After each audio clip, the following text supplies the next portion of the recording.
हर खबर पर होगी आपकी पकड़।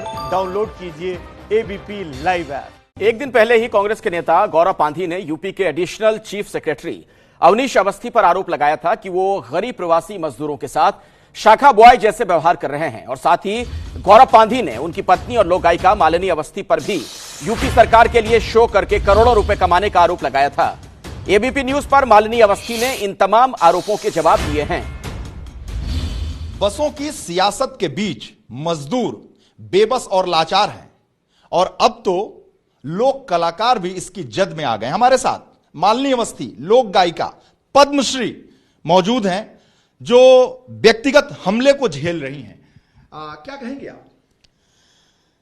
मुझे बहुत अफसोस होता है कि जब आप राजनीतिक लड़ाई में पार नहीं पा पाते हैं और कहीं ना कहीं हारने लगते हैं तो कहीं ना कहीं आप व्यक्तिगत निशाना बनाते हैं और वहां पर आप आक्रमण करने का प्रयास करते हैं जहां पे आपको लगता है कि वो सबसे नर्म और कोमल पक्ष होता है किसी भी व्यक्ति का, यानी कि परिवार। और ये बिल्कुल वैसे ही प्रयास देख रहा है। मैं तो बहुत दंग हूं और हैरान हूं और मेरे संग संग पूरे देश और पूरी दुनिया ने देखा कि एक ट्विटर एक माध्यम है अपनी बात को कहने का, लेकिन उस माध्यम में जब आप व्यक्तिगत हमले पे ले आते हैं, आप मजदूरों की इस समय इतनी बड़ी देश की चिंता है प्रवासियों की, वहां की बात को आप धीरे धीरे लाते लाते मेरे पति और फिर उसके बाद मेरे गाने पर लेकर के आते हैं और वहां पे इतने निजी आक्षेप करते हैं कि मैं उन शब्दों को भी नहीं दोहराना चाहती हूं जो ट्वीट में बोला गया है। और मैंने इसलिए जवाब दिया कि या तो इन बातों को साबित करें और या फिर वैधानिक कार्यवाही के लिए तैयार रहें। और उसका कारण है वीरेश, क्योंकि मुझे लगता है कि हम आ तो गए 2020 में, लेकिन आज भी हर सफल महिला को जिसने अपने परिश्रम और लगन से समाज में अपनी एक जगह बनाई है, उसको बार बार जवाबदेही देनी पड़ती कि वो सफल क्यों है और कैसे हुई। और मैं हैरान हूं कि ये ट्वीट एक ऐसे दल के व्यक्ति द्वारा आया है जहां पर महिला नेताओं का आज नहीं पिछले 30-40 वर्षों से बोलबाला है।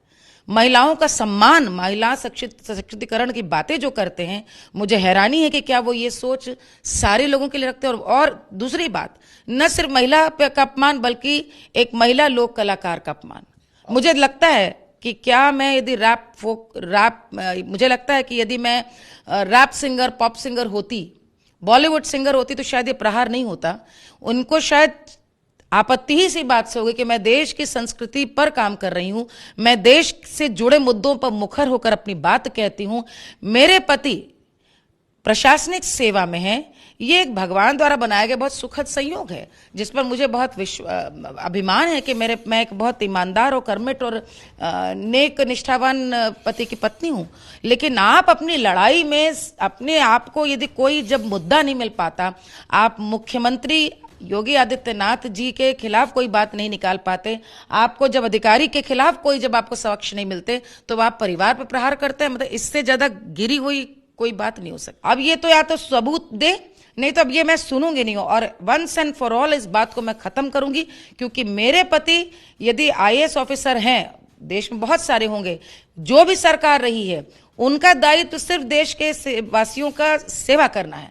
इस समय प्रवासियों के आगमन में मैंने उनको 2-2.5 महीने से जो चल रहा है, पहले सीए प्रोटेस्ट से, उसके पहले राम जन्म, मैंने उनको ढंग से सोते खाते पीते नहीं देखा।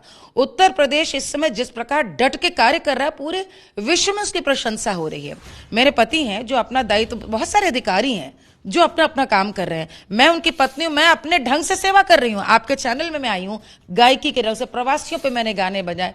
लेकिन आप इन चीजों को जोड़ करके आज सिर्फ की कलाकार पत्नी हूं, आप उसको, मेरे पति को कमजोर करने के लिए वो एक पत्नी का यदि आड़ लेंगे तो ये जान ले कि मैं जितनी सौम्य एक पत्नी के तौर पे हूं, कलाकार के तौर पे, मैं इस समय अपमान का बदला लेने के लिए तो मैं दुर्गा साक्षात हूं।